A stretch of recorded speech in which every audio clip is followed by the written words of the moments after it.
So welcome back to the my new video guys and my YouTube channel guys. Today when we are going to talk about guys, how can we disable aeroplane mode option in our Poco phone and how can we remove aeroplane mode icon on our screen. As you can see guys in your Poco phone screen get this aeroplane mode setting and guys you want to remove this icon. So how can you remove today I will show you in this video guys. So first of all guys we will have to turn on our phone setting.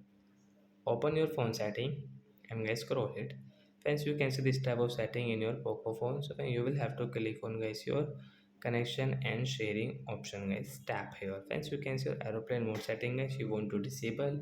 So you can disable. After disable guys, this icon will remove on your screen guys. You can check aeroplane mode icon has removed on our screen and aeroplane mode option will disable in our Poco phone.